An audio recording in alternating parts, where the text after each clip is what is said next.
glad you're joining us here today. This is an EforAll deep dive, and we're going to get started in just a moment. I want to point out that you are in a meeting, which is different than a webinar. So in a meeting, you have control of your own audio and video. So if you want to have your camera on, great. If you don't, whatever, it's your choice.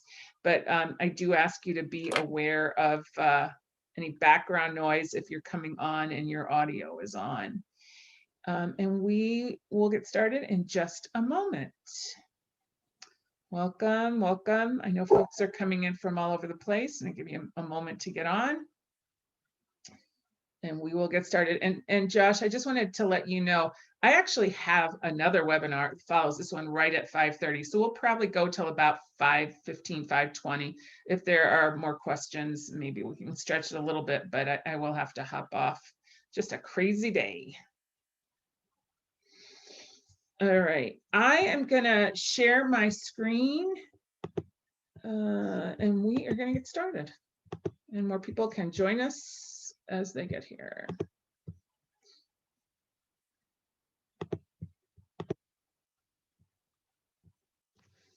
All right, we are recording today. This program is, we call it a deep dive. It is presented to you by EforAll, Entrepreneurship for All. And we try to come up with a topic every month that we think is really critical for small business success. And as far as I can tell, nothing is more important than negotiation skills. We've had some on getting certified as a minority or women-owned business. We had one on hiring your first employee. We've had several on internet marketing. But I am delighted that today we're going to do one on negotiation skills.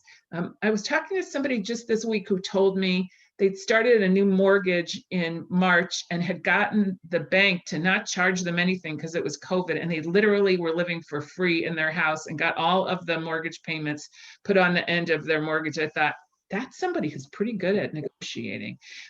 Those kinds of things can work for you if you are good at negotiating. So I'm Deborah Gallant. I am the EforAll Berkshire County Executive Director. I know we have folks from all over the EforAll world here, including Casey. I'm going to ask you to turn your camera on just for a second and wave. Casey O'Donnell is our program manager at EforAll Berkshire County, and he's going to be running the tech for us. Casey, are we recording? Everything set? We are recording. Everything is set. Great. So the thing I want to tell you about the deep dives is we know that this is very timely for some people, and maybe for other people, they're watching it as a recording, because if these topics are resonant for you now, great. If you're watching them as recordings, hopefully you will find it valuable when the time comes. Because some folks hop on and they don't know about EforAll, I always like to just give you one slide. EforAll is all about helping under-resourced individuals start their own businesses with pitch contests and a business accelerator. We have them in 10 different cities, mostly Massachusetts, but we also have one in Colorado. These are the generous sponsors who make it possible for me to present this to you through Berkshire County. We do these deep dives every month, and it's on a Monday afternoon. We also offer them in Spanish.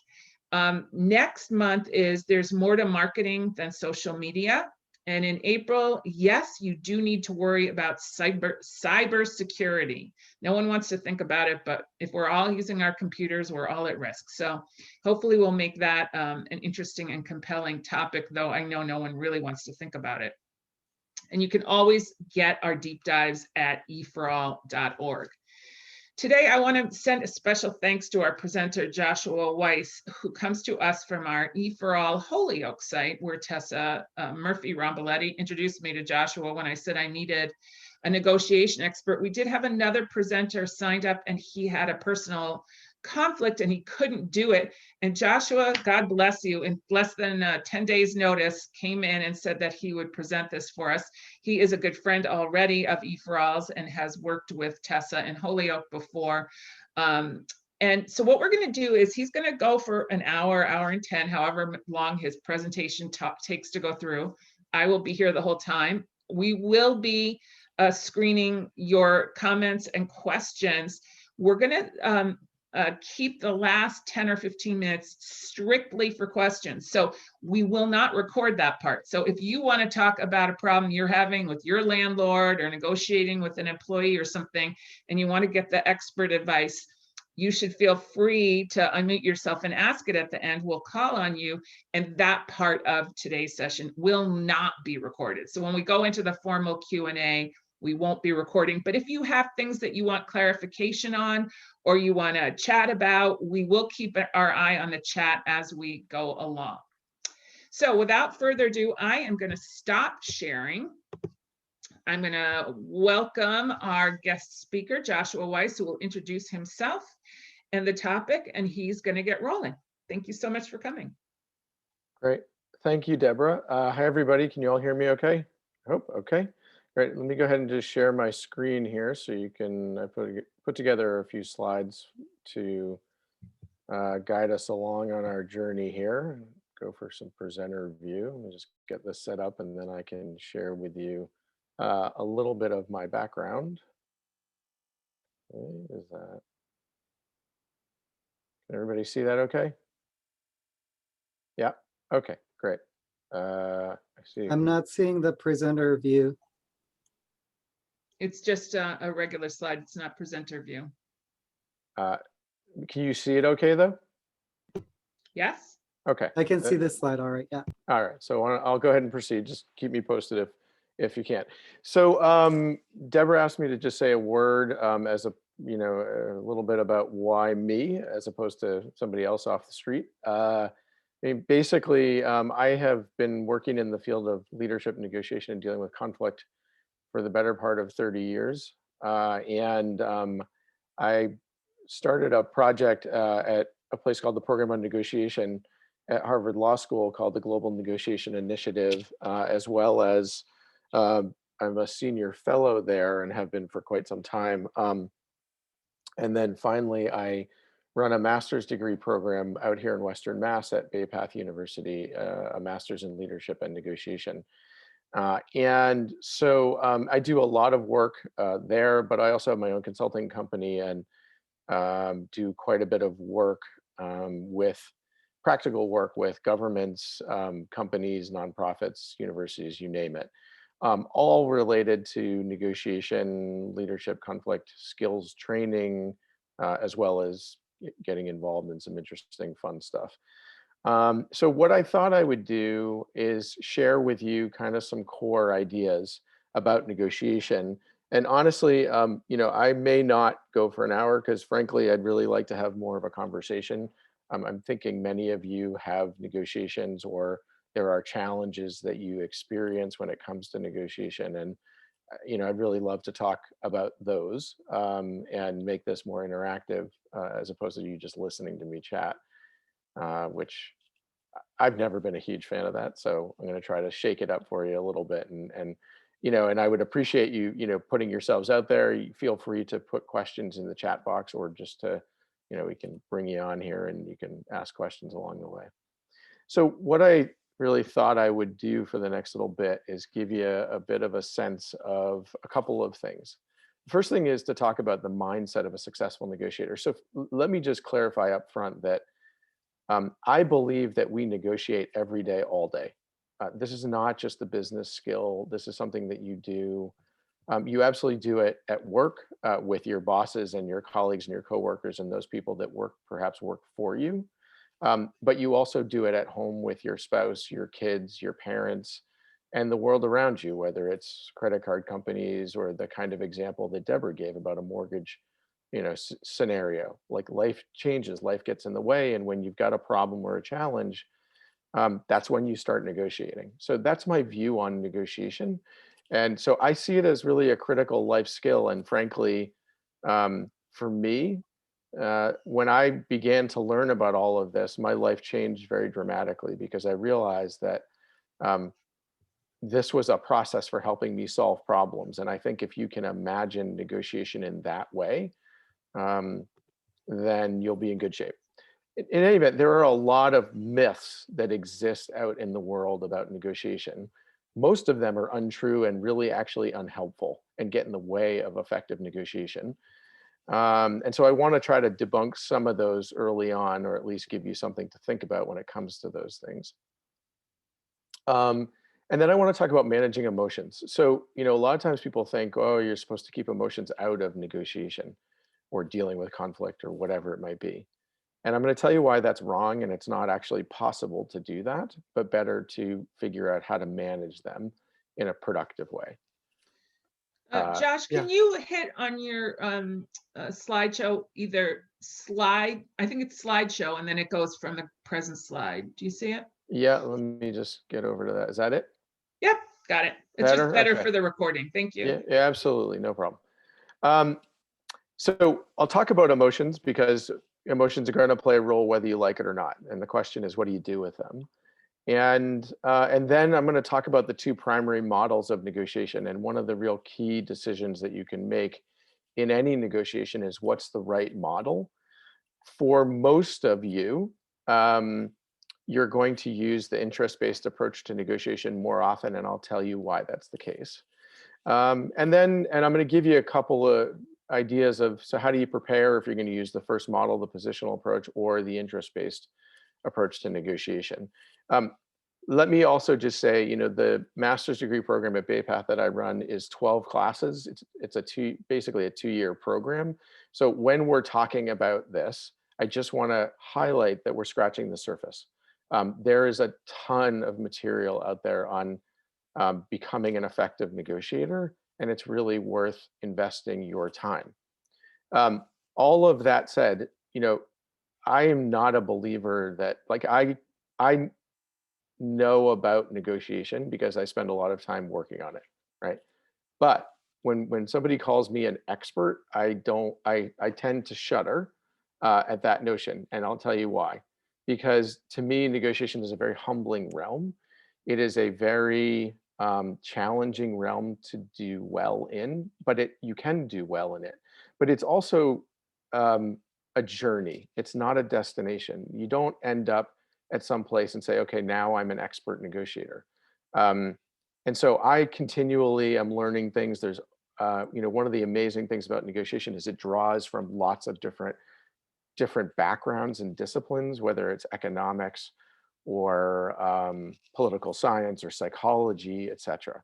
So it's a fascinating realm. I love it. I am always engaged with it. And I just want to, just sort of say that, I think that this is the kind of thing that if you invest in it, it will really help you as an entrepreneur.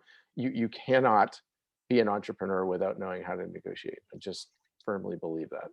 Joshua, I just want to confirm what you're saying. One of the things I hear from people is that they consider themselves conflict averse. And so they'd rather cave or walk away from something that often could be negotiated and could find a positive outcome, but they think because they're not good at negotiating or they just don't want to have a conflict with somebody, they just don't engage. And I think that they might be missing out on more success and more that they could be getting out of their business. And so I hope the reason you've come is because you'd like to learn some of that. Well, and I think that, and you're not alone, by the way, if you feel that way. There was a study done on LinkedIn of 8,500 people. They just, queried 8,500 LinkedIn users, and they said, how comfortable are you negotiating? And 37% of men and 26% of women said, I'm comfortable. So if you flip the numbers around, that's a lot of people who are not. And it's a realm that you need to get comfortable with. And the way you get comfortable with it is knowledge. Everybody can be a better negotiator the more you know. And there's a lot of things in negotiation are actually about knowledge and awareness. For example, some of the tricks that people tend to use in the positional approach to negotiation are not effective when you know them. And that's the key. And so let me take you down this road and we'll see what kind of questions, comments, and thoughts that you have along the way. Don't hesitate to put them in the chat box as we go and we'll touch on them. So from my experience, this is what the mindset of a successful negotiator looks like. The first thing is that you do not assume that negotiations are win-lose.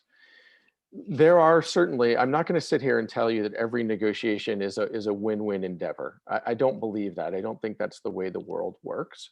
But I do believe that if you go into a negotiation thinking that that a negotiation is a win-lose endeavor, then that's what you're looking for. That's what you're going to be sort of, that's the mindset that you're going to have when you go into those situations. And so you're going to miss all kinds of opportunities to look for creative solutions. So I'm going to put a shameless plug. I published a book in August, and it's case studies of negotiations. It's called the Book of Real World Negotiations. And what you would see if you read that book of 25 cases is that in almost every case, the parties were able to come up with a creative solution. But a huge part of that was because they were in problem solving mode. They were looking for a solution that met the needs of themselves, but also the other negotiator. And that's a really important point, which is that, you know, the other negotiator is not going to say yes to what you're asking unless it meets their goals and needs as well. And so you have to have, you know, negotiation is an interdependent process. That's how it works. And so you have to be thinking about the other, not so much for their sake, but for your own, to get where you want to go. You've got to figure out what they need as part of the process. So again, there are some win-lose scenarios in the world. If you're talking about negotiating for dollars and cents, if I get more, you get less. But you know, a lot of negotiations don't just come down to that. They come down to a lot of other things, and that's where the skill of negotiation comes in. To look for how do you expand the pie before you divide it, not just dividing things out. So successful negotiators are firm on their end goal, but flexible on how their goal gets satisfied. So what I mean is that, you know, when you go into a negotiation, you have to have a goal and an objective, but you don't want to carve out the only pathway to get there. What you want to do is sort of think almost in contingency planning, or, you know, I don't know if any of you play chess, but when you play chess, you're thinking in contingencies. You're thinking basically, that I'm going to try this route to get where I want to go. And if that doesn't work, I'm going to try that route or another route. And you go in with a number of different ways of thinking about how you can get there.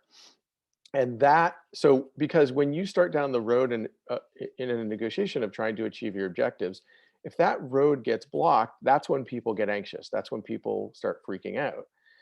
And you don't freak out if you've got a couple of different ways that you can get there. So part of it is thinking, what are the different ways that I can achieve my goal without giving up on my goal? And that's the thing that, you know, when people are asked to compromise on their goal, that's often why they don't like negotiation, because that goal is really important to them and they don't want to give up on it, or they don't want to get, you know, compromise on something really important. So instead of thinking, let me give something up early on to get somewhere, think better and differently about being creative.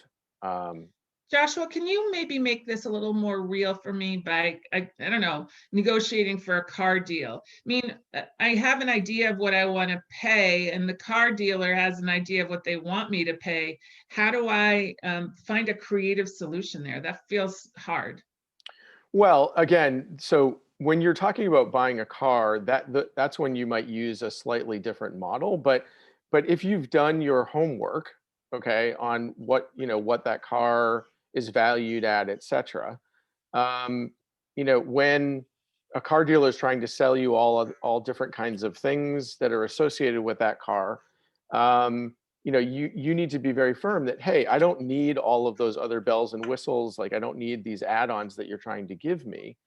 But the reason I'm saying a car, you know, sale of a car is a slightly different thing in this context is because when you're buying a car, it's a sort of a singular item for negotiation. When you're negotiating a job interview or a salary or a rental agreement, there's a number of things to work with when it comes to those kinds of things. You know, if it's a rental agreement, there's the length of contract. There's you know, different aspects of what you might need.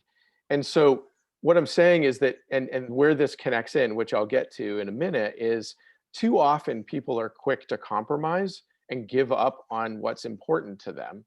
And instead of doing that, you want to start thinking, how do I creatively come to a solution that enables me to not give up on some of these things. So it doesn't exactly answer your question, but as I go, let me keep going and show Okay. you where I'm going to get Mhm. to that. But again, one of the biggest mistakes I see people make is that they quickly compromise on something that's important to them, as opposed to really exploring what other possibilities might be there. And by the way, to your question about cars, one of the real tools that you have at your disposal is sort of inventory, if you will. In other words, if one car dealer uh, is not going to do something, you've got 5 others that may, and it depends on the time of month, it depends on their stock, it depends on a number of different things, and that's part of understanding their business model, etc. So another important mindset piece here is that you're willing to walk away but not leave the situation permanently. So sometimes, especially for me, when I'm dealing with a negotiator who I find to be challenging, who is clearly, I think, trying to be difficult to get me off of what I'm trying to do, I'm prepared to say to them, look, I don't want to negotiate like this. I'm not interested. If you're willing to change your approach to more of a problem solving way of doing things, then please call me. And sometimes that you need to send that signal, but you want to leave the door open to come back. But you also have to let people know that, like, if they're using dirty tricks or behavior that's not appropriate, you're not really interested.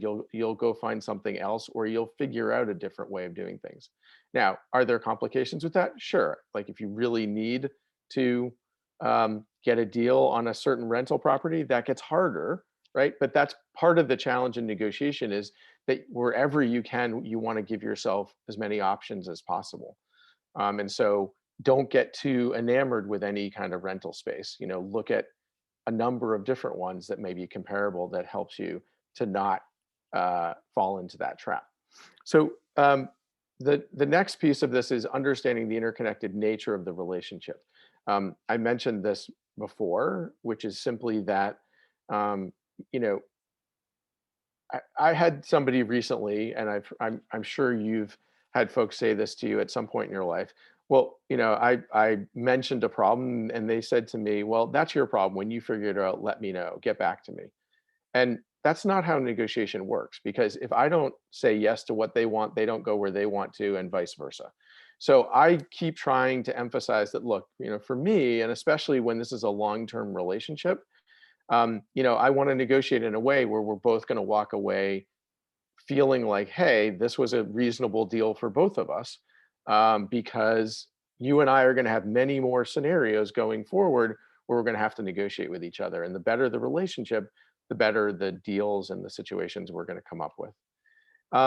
And then finally, the next one is checking that successful negotiators check assumptions and perceptions frequently. So I have become a firm believer that a lot of the challenges that we come up against in negotiation are rooted in our psyche, in our mind, and in particular, we make a lot of assumptions every day about what's possible, about what people believe, about what people's intentions are, and we also bring our certain perception of the world to the table. Like if we come from a certain culture, those cultural norms influence how we see things. Or if we come from a particular disciplinary background, again, that influences what we see and what we do, right? So these are sort of 5 nuggets that for me guide the mindset of a successful negotiator down the road, okay? Now, let me just give you a quick little challenge just for fun to shake things up a little bit. So I want to ask you, and maybe you can put your responses in the chat box here, and let's see what you can come up with. So here's the challenge. Basically, there's this horse, and he's in the middle of a field, okay? And there's nobody around, and there's 25 feet of horse, or 25 feet between the horse and the hay. So the hay is about 2 feet long. The horse is maybe 6 feet long, and there's nobody else around. There's no grass in the field.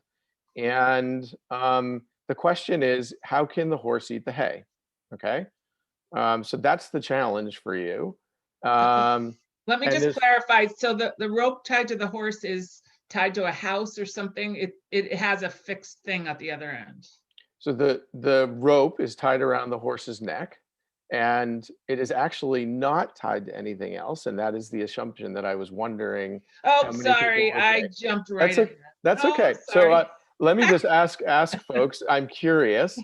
How many of you, when I described this, thought that it was? You don't have to raise your hand or whatever, but most people assume that the other end of the rope was tied to something, right?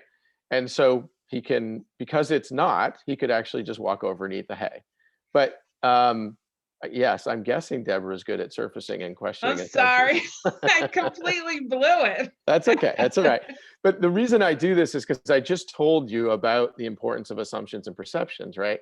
And I'm guessing that at least some of you were thinking, okay, well, the rope must be tied to something else, right? Because that's what a rope does. In some way, it constrains us.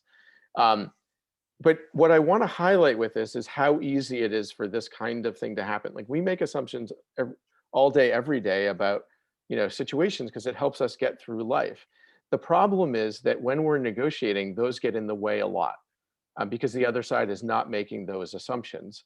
And so, and just take an example. If somebody says to you, I'd like to come up with a fair solution to this problem, right? You say, okay, great. But do you know what they mean by fair?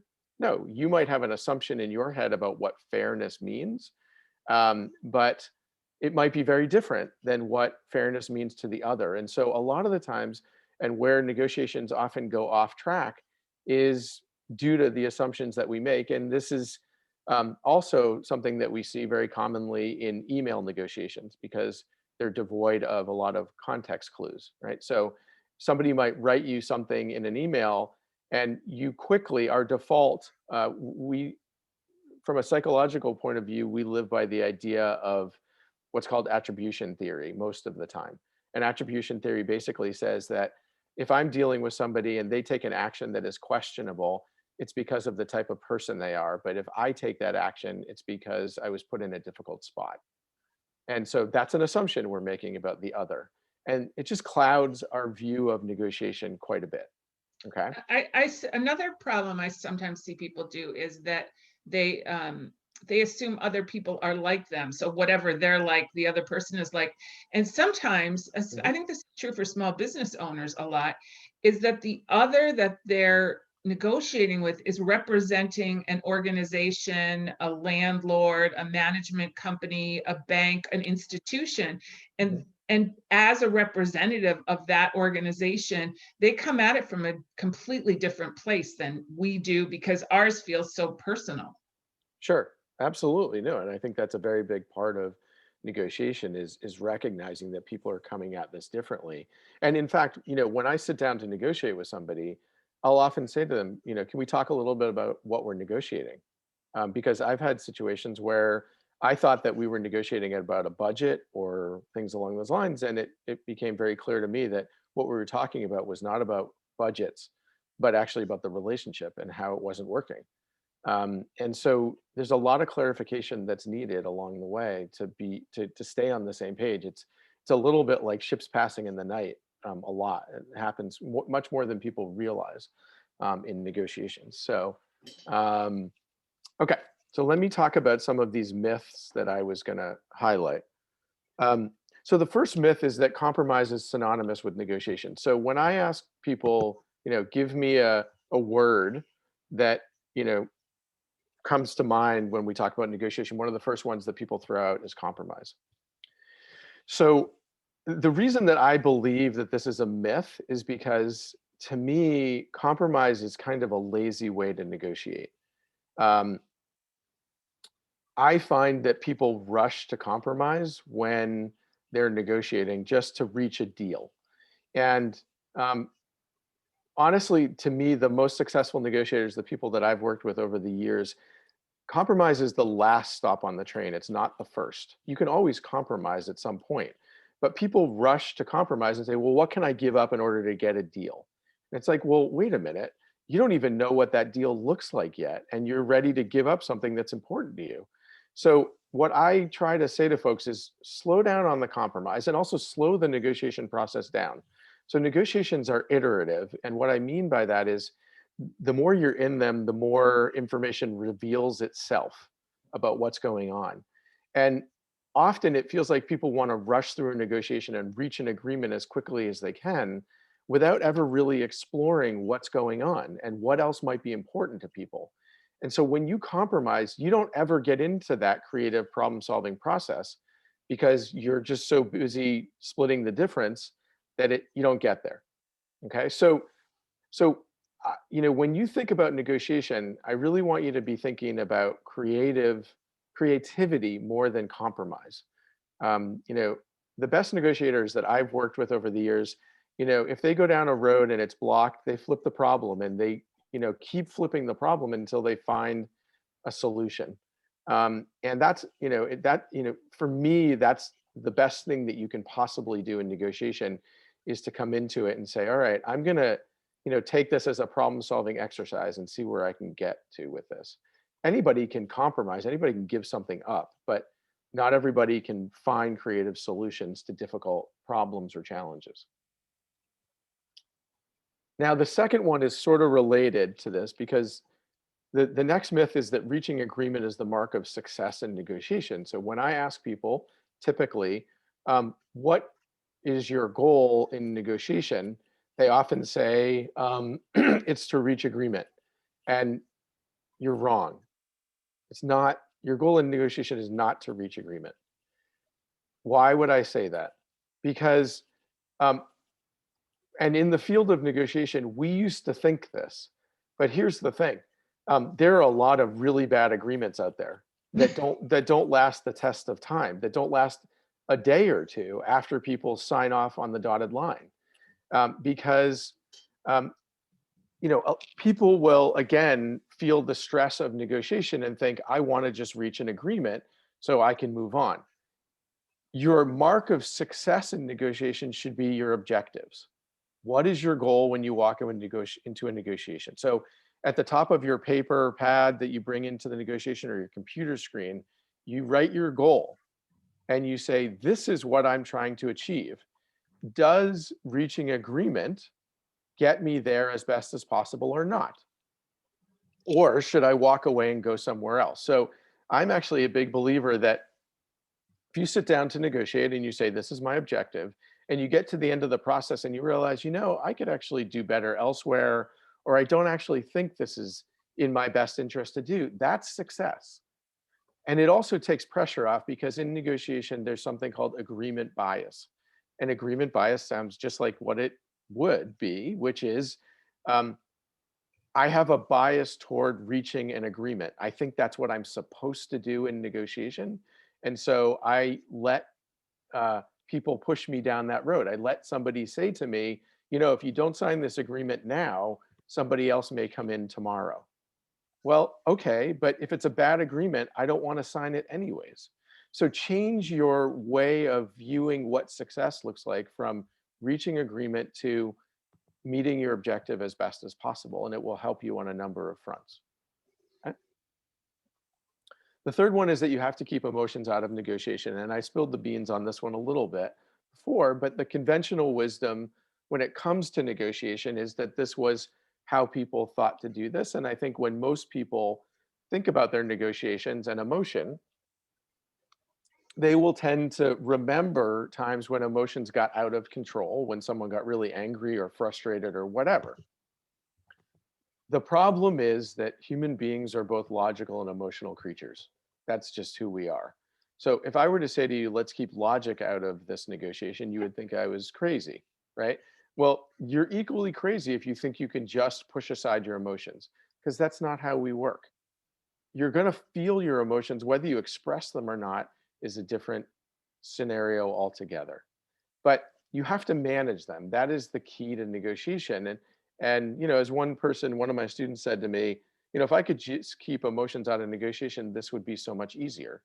And of course they're right, but that's what makes this process difficult, is that we have to learn emotional intelligence. And so, as part of this, I would encourage you all, if you haven't, focused in on emotions, and how to manage them, there's a lot out there that's important to read, because if you don't manage your own emotions, your emotions will manage you, and it doesn't end well for most folks.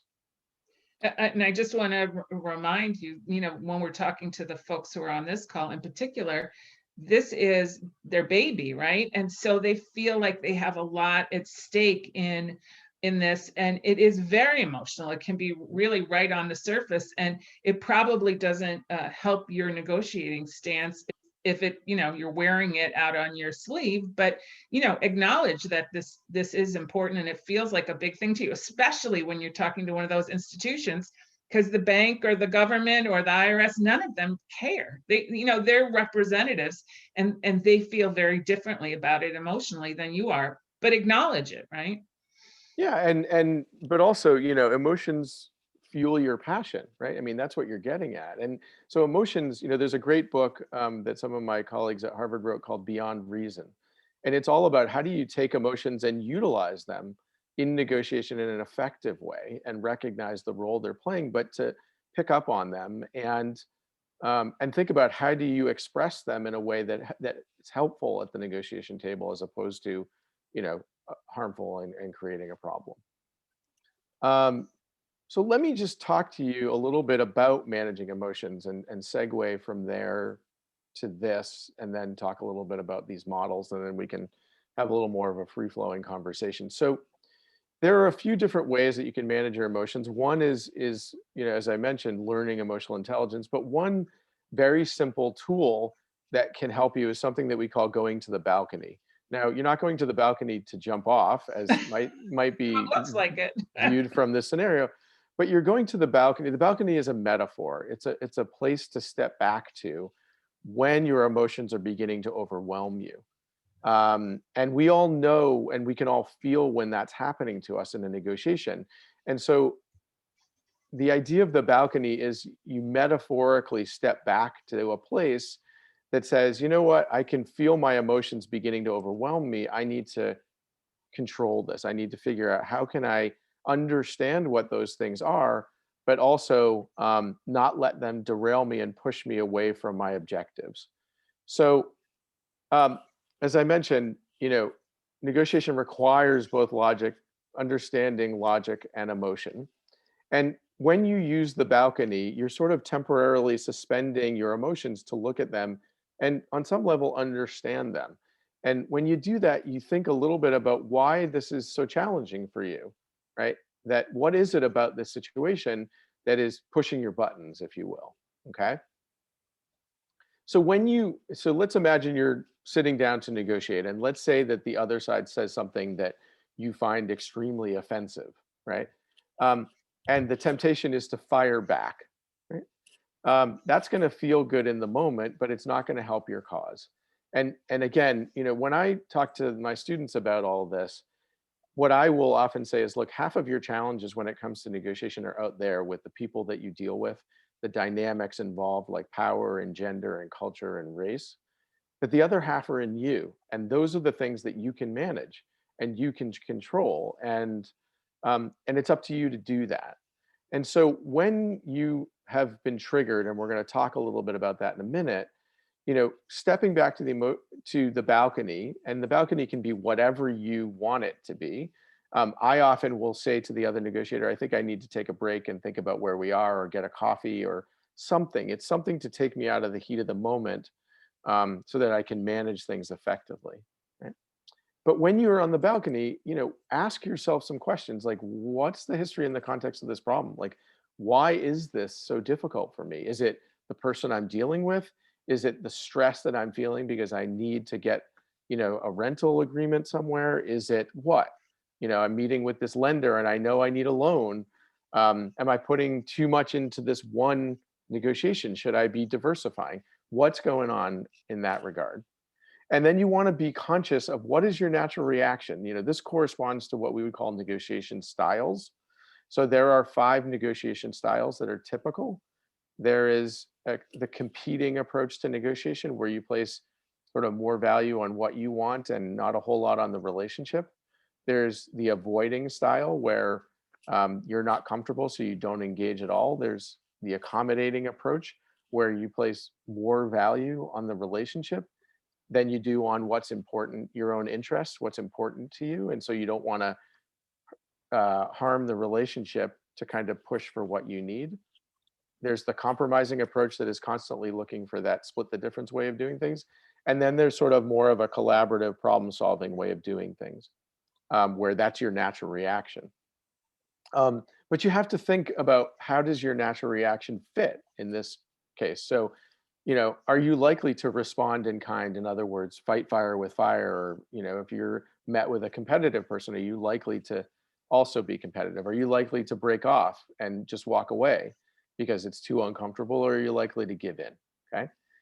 And one of the things that I've found to be particularly helpful in managing emotions, short of the emotional intelligence stuff, is sort of trying to really understand your emotions and almost name them. So when you're frustrated, if you say to yourself, okay, so clearly I'm frustrated here, why is that?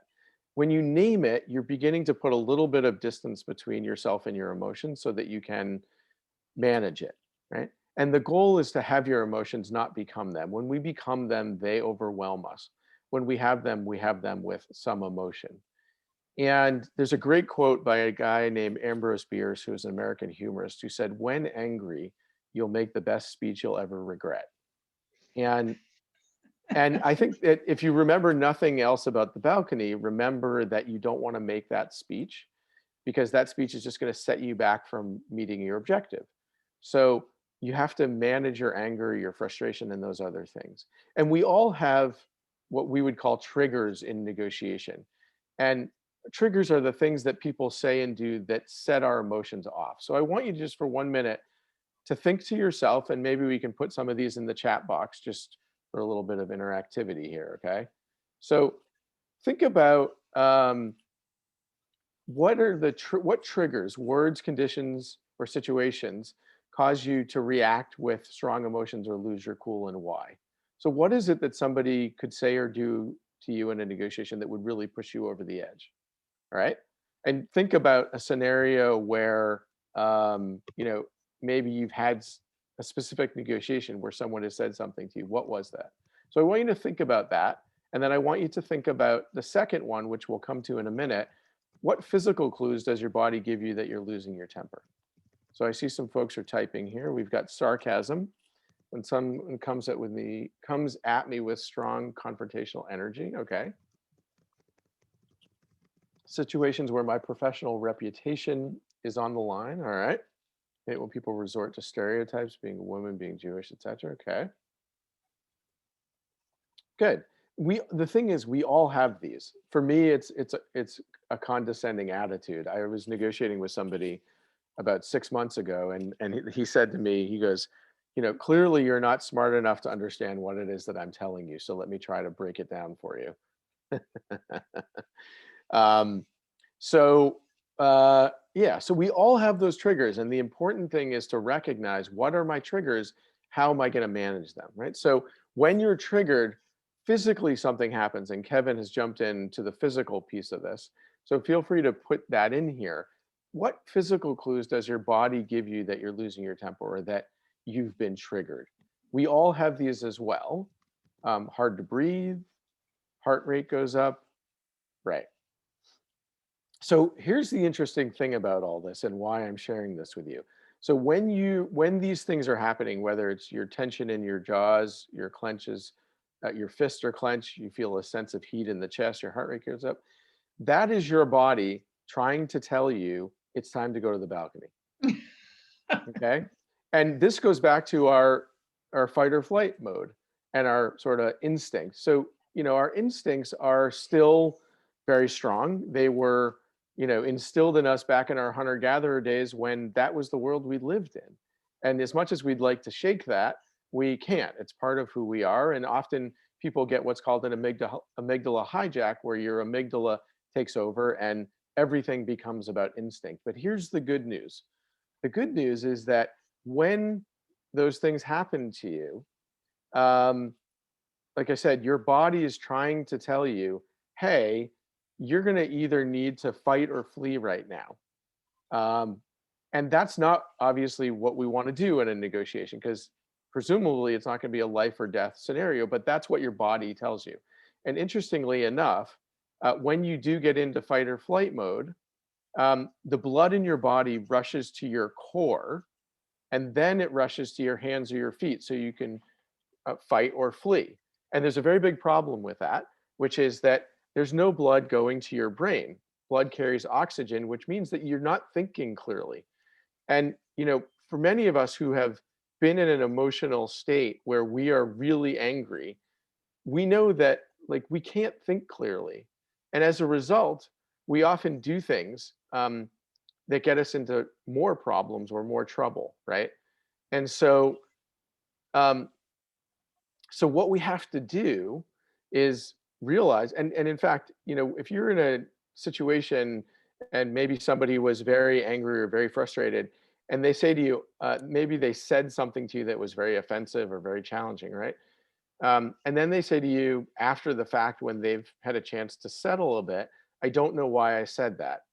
They're not lying to you, because actually, because there was no oxygen flowing to their brain, they weren't thinking clearly. It doesn't mean they're not responsible for their actions, but what it means is that it helps to highlight why actually, and there's a lot of research in negotiation that suggests that when people are in this mode, they make their biggest mistakes in negotiation. They either give in because they want to relieve themselves of the anxiety they're feeling if they're accommodators, or they fight back harder and they destroy the relationship if they're competitors. So instead of doing those things, when you physically are triggered, you go to the balcony, you step away and you say, let me think about where I want to go with this, what I want to do. And you use a balcony. So a balcony technique can be stepping away. If you don't feel like you can step away from the negotiation for whatever reason, use silence, use deep breaths. Deep breaths redistribute the oxygen in your body and get you to think clearly. I also think, Joshua, that people think that they can't take a break, like they're waiting for someone to give them permission. And frequently, if you say, I need a few moments, or I need to take 5 minutes, you'll still have the job offer on the table. You will still have whatever it is. It's not going to walk away. It's unlikely you're going to wreck anything by taking a few minutes. But it takes some presence of mind when you're in that fight or flight to say, I need to hit the pause button for just a moment and I'll be right back. Absolutely. I mean, I've had people say, what if I have to decide in the moment? And my reply is, why do you have to decide in the moment? You're very likely putting that time pressure on yourself. And if the other side is saying, we need an answer right now, even if you say, you know what, could you give me 2 minutes? That's enough time to step away and to center yourself again, to be able to manage this differently and better. But I honestly, I am in a mode now where I almost never say yes in the moment. In fact, for me, I usually will say to people, can I sleep on this and get back to you tomorrow? Because usually what happens is that I tend to think of all of the dimensions when I've stepped away.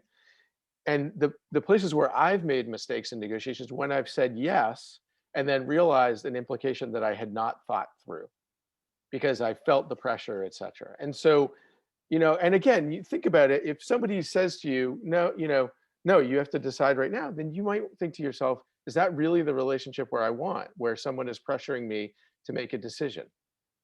And I think we put ourselves in that sense of urgency, and that frequently the other party will give you that space, but you need to ask for it. This happens. I work sometimes with job hunters, and they think if they don't answer every phone call and talk to people exactly at that time, that they're going to miss the opportunity. It's like, if you're a serious candidate for this job, returning the phone call in 15 minutes isn't going to affect anything, and you need to be in a good place to be able to have that conversation. So it's okay to take a breath.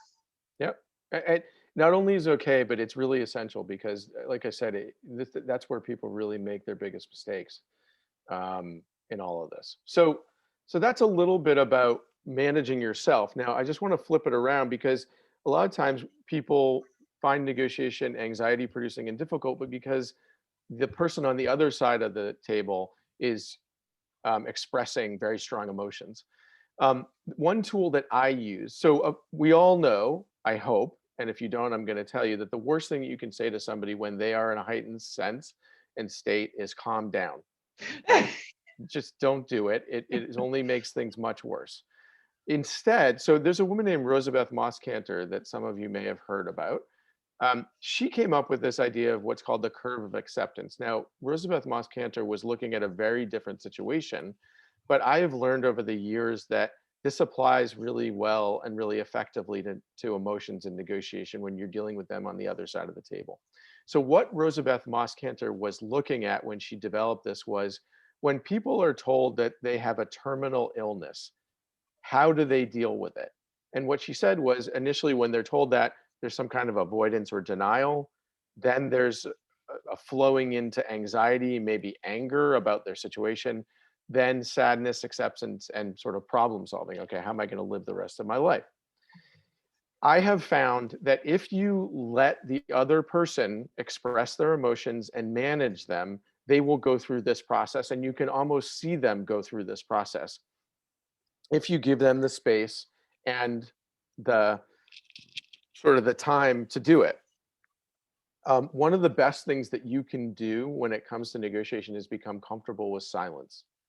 Um, in our culture in general, I don't find most people are comfortable with silence. And so they feel like they need to say something, they need to console the other, they need to do something. And it's not for you to do. Like those are their emotions, they need to manage them. And so when somebody, if you were to say to somebody, I'm sorry, I can't do that, what you'll probably initially be met with is denial, and then followed by some form of anxiety or anger. What do you mean you can't do it? Of course you can do it. That's why I'm asking you to do it. Well, no, I really can't. And part of the challenge with this is to sort of um, remain persistent in your message that, I'd like to, I'd love to help you out, but in this instance, I just can't do it because it doesn't meet my needs as well. And so somebody might get angry. Let them be angry. And eventually, if you give them the space and the situation is important enough, they will come back around and they'll ultimately get into some form of problem solving with you. Um, so, on that front, like recognize that you can't, a lot of times, especially with accommodating personalities, they want to make things right for other people. And sometimes you can't. Like that person needs to make it right for themselves. Okay. All right. So let me then move from this to these two primary models of negotiation. I said I wasn't going to talk for a long time, and now I have. So I'm sorry. No worries. So let me just explain things to you this way. And I'm not going to go into great detail, but basically there are two models of negotiation. The positional negotiation is really much more of a bargaining and a haggling way of doing things. So, Deborah, back to your point about a car and negotiating for a car, that's when you might use this model. It's really about trying to get the best deal for yourself. But the reality is that positional negotiations are best used in one-time negotiations where the relationship doesn't matter. So that if I am haggling and bargaining, I don't care about the long-term relationship. And so, I can let some other things go when it comes to that. I can take the high-low way of doing things and just focus on trying to get the lowest price possible for my car, right? But there are a lot of other considerations when it comes to negotiation and when you're negotiating with people over the longer term, when you're going to have to deal with the same people over time. And in all the trainings that I do at the governmental and the corporate level and whatever it might be, I ask people, tell me how many of your negotiations in the work that you do are with the same people over and over again, or with unique individuals who you might negotiate with once. And it's usually about 90%, 85 to 90% are with the same people over and over again, and 10%, 10 to 15% on these one-off negotiations, okay? So the reality is that we're gonna end up using the interest-based approach, which tries to meet your short-term interests, like you have short-term needs and goals, but you never do it at the expense of the long-term relationship, because the long-term relationship is what's gonna help you get over difficult problems and challenges down the road. And the better the relationship in negotiation, the more likely you are that you're going to reach an agreement that meets your needs over time. And so when you're negotiating with somebody as an entrepreneur for rental space, like you're probably thinking, I want to be here for the next 10 to 15 years and establish my brand and establish myself in the neighborhood or whatever it might be, right? And so how you negotiate with that landlord, how they negotiate with you matters. And so when you get into a COVID time, if you've got some kind of relationship, for example, right, then you could say to them, hey, you know, I've run up against this difficulty. Can you work with me? If you have a relationship, they're much more likely to work with you. Whereas if you tried to squeeze everything you could out of them and made it difficult for them, they're not going to. One of the cases in the book that I wrote that I mentioned is about a friend of mine who was an entrepreneur, and he was running short of capital and he needed an infusion of money. And he was approached by somebody who was willing to do that, but gave him really, really bad terms and really took advantage of the situation because he knew he could. And my friend agreed because he had to.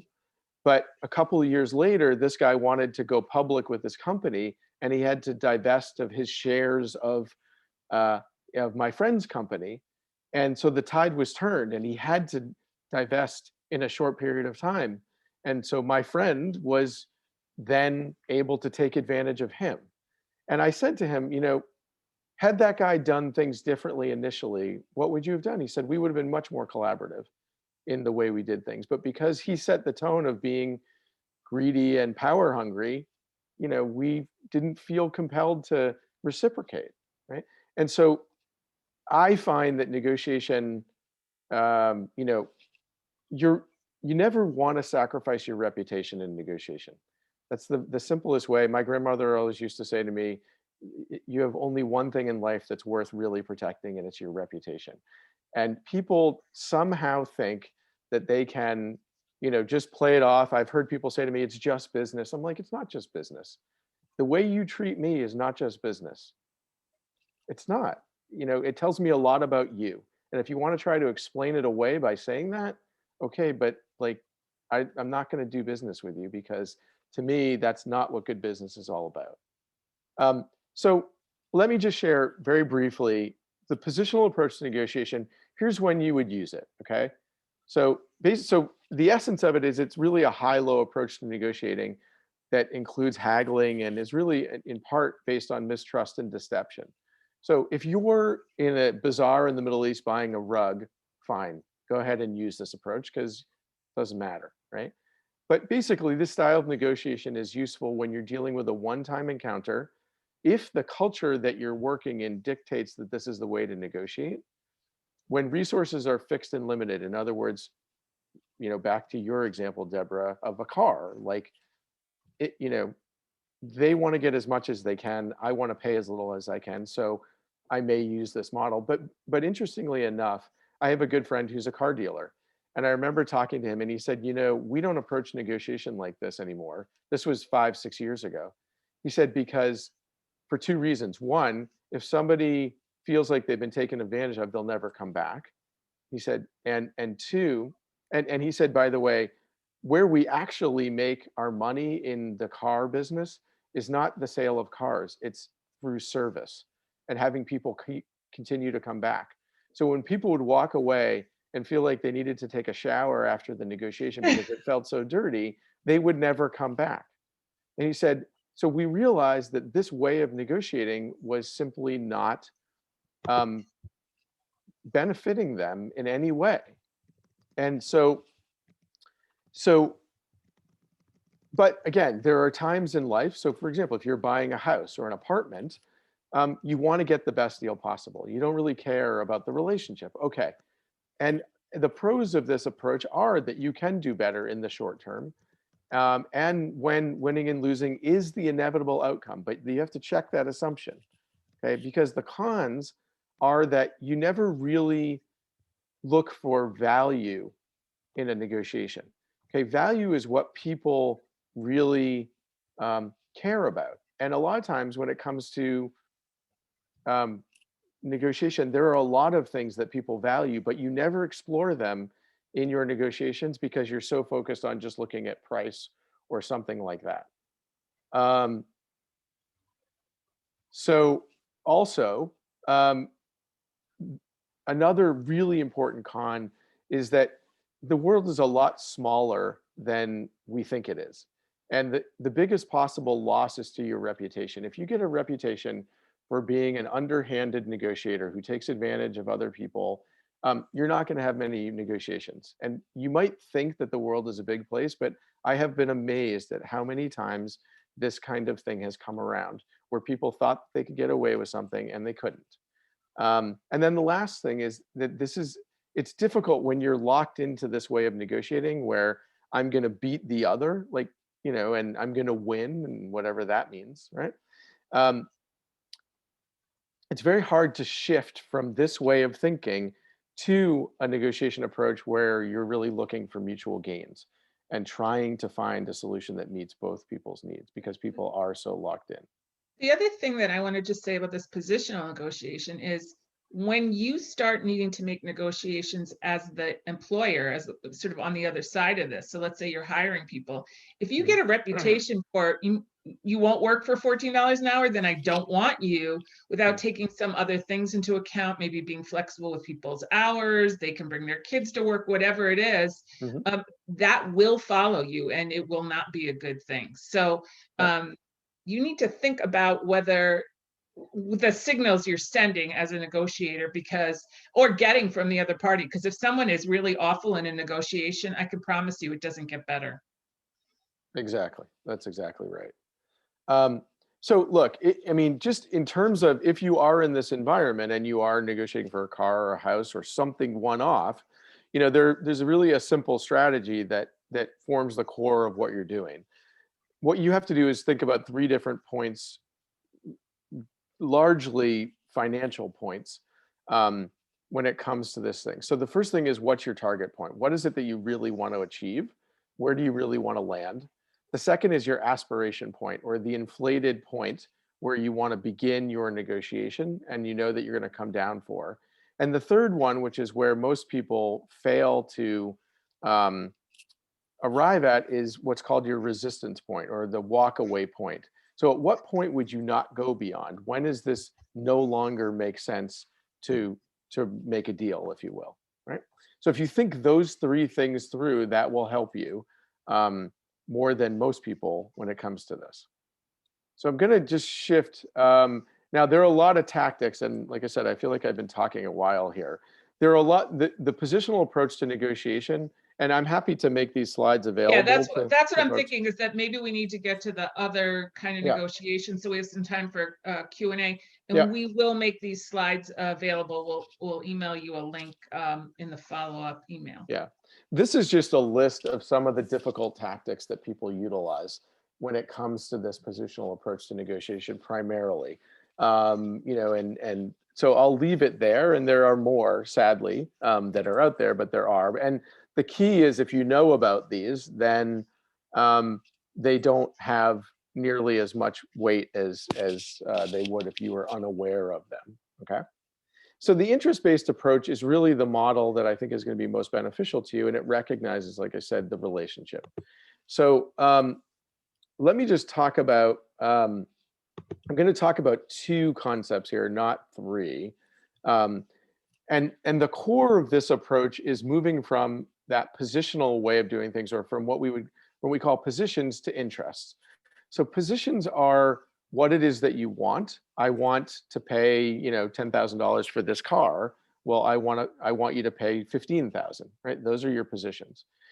Why is interest? Why are your interests? Why are the motivations that you have in negotiation? They're the things that are really important to you in a given situation. Okay, so think of an iceberg for a minute. Positions are the tip of the iceberg. They're the 10% that's poking through the surface. And interests are the 90% that's below the surface that are not visible and initially in negotiation. And your job and your challenge is to be very clear about what is it you want, but why do you want those things? Why are those things so important to you in your negotiation?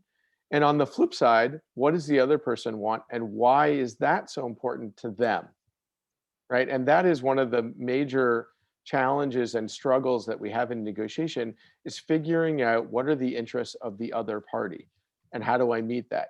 The better the relationship, the more likely the other side is going to share with you what those interests are. Now, I usually bunch interests into two categories. So the two categories are tangible and intangible. Tangible is money, budgets, anything you can touch, okay? Intangible are the things that make us human. Identity, respect, the need to save face, the need to not be embarrassed. And those interests play a very big role in your negotiations. Most people don't think to that realm, but they do, and they are always prevalent. And that's back to the comment I made before where, when somebody says to me, it's just business, you're trying to almost sort of somehow justify that I can insult you or I can take advantage of you and it was just business. Don't take it personally, right? What I find, I was actually I was teaching a class today with a company, a group of engineers, and one of the guys was sharing a negotiation that they were having. And he said that there's a woman that he's dealing with who is not engaging with him around a very big problem he's having on a big project in a city in South Carolina. And I said, do you think that it's possible that this person is not engaging with you because she doesn't know how to do what you're asking? And he said, I think that's exactly it. And she doesn't also know how to tell me that she doesn't know how to do this. And that's an intangible interest. That's not her not wanting to look bad in a situation. Now, I don't care how much money you throw at something. If there's an intangible interest there that goes to somebody's identity, somehow you've disrespected them. It doesn't matter what you offer. If you've left them out of a process that they feel like they should be part of, all of those things doom negotiation processes because they cut to who we are as a person. And you can't take that out. It's very much part of the deal. So when you're thinking about these things in negotiation, you have to be thinking, okay, what are their positions? But what are those underlying interests? What are those things that are really important? And underlying interests also equate to value. They equate to what I really care about. So when when I often get asked about how do I negotiate a salary, right? Well, one of the things that I will tell people, and Deborah, you touched on it before, is the money in a salary negotiation, that conversation is always going to be there. But there are lots of other things that you could ask for as part of a job, as part of assuming and taking on a job that would have value for you. Flex time. Do they have babysitting services? There used to be telecommuting, right? Not so much anymore, but benefits packages. There's a whole bunch of things that matter to people that are what take a negotiation from just an average sort of conversation about salary to another level. So I'll give you a very fast example. I had a friend, he was doing just that, and the company that he was dealing with had a cap on the range that they would hire him. They had a policy. And he said, they won't go above it. And I feel like I'm worth more than that. So what do I do? And I said, well, what else could you ask for that would be of value to you? And he said, you know what? My computer just died, my laptop. He's like, and I got to buy a new one. Maybe I could ask them for a new laptop. I said, well, why not? So we came up with a couple of things and he went back and he said, like, my laptop just died. Would you guys be willing to, provide me with a new laptop as part of my employment? Yes, we can do that. We don't have a constraint related to that, right? So it's thinking broadly about what you value. And that's how you do what we call expand the pie before you divide it. And so in your case as entrepreneurs, you're all creative folks. You've got to think, what are all the things that I value in this negotiation so that I can move from just talking about money to talking about other things that's part of the equation. Okay. So again, you have to understand your own interests. And so ask yourself why. Why is that so important to me? So why am I asking for this? And it's interesting, when I will coach people in negotiation, I'll say, why does that matter? And they'll say, well, I don't know. So you have to be really clear why something matters and why something's important to you, and keep digging down, because it may be that it's both a tangible thing that, yes, this salary is important to me, but it also might be about your worth as a person, right? You want to feel respected. You want to be treated equally. If everybody else is doing this job, you don't want to be paid less because that wouldn't feel right. And then on the flip side, you've got to think about their interests, what's important to them, what matters to them, and over time, ask questions about this, to try to ask open-ended questions to try to learn what is important for them. So here's just a few questions. So why is that really important to you? Is there some underlying concern that you have that I'm not aware of, right? Maybe if you're negotiating with a landlord, maybe a year lease isn't going to be good for them. So could you under certain circumstances talk about a longer lease, right? Something like that. And ask those open-ended questions so that you can figure out what's going on for them. That's one of the real challenges. That's how you put together a good deal. So here, like I said, I'm going to skip and talk about one last thing, which is your BATNA. So in every negotiation, you have to be talking about and thinking about what's your walkaway alternative. If you don't reach agreement in this situation, what do you do then? What happens? So imagine you're a hiker guy walking toward this fork in the road, right? And at a certain point in a negotiation, you might have an offer that's on the table. And if you go down that road, you're going to reach agreement, right? But if you don't reach agreement, what is it that you're going to do then? And that's something we call your BATNA, or your best alternative to a negotiated agreement. And it simply means if you can't reach agreement, what are you going to do at that point? What are you walking away to?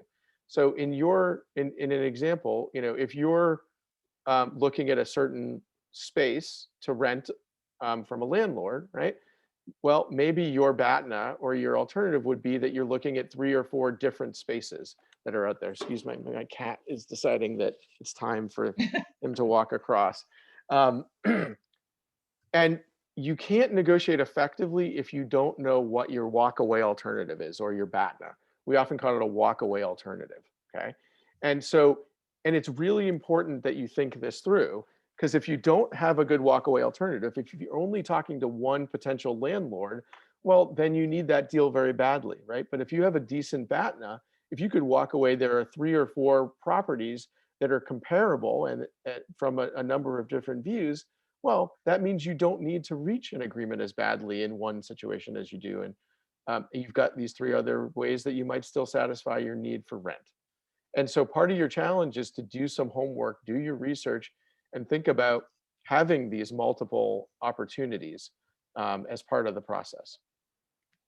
So I'm going to stop there so we can have a bit of a conversation before we need to jump off. I know, Deborah, you said that you have to finish shortly, and I apologize for taking too much time here, but what kind of questions do folks have that they would like? Mindy, if you feel like you want to at least raise this and see if you can get some insights into it, I think Mindy is at the point where she's thinking about talking to investors, and she'd like to sort of have some thoughts going in. I think you can stop sharing your screen and we can just have faces now. Okay. Go ahead, Mindy. Yeah, I've asked, people, so how do I start this process of negotiating with a potential investor?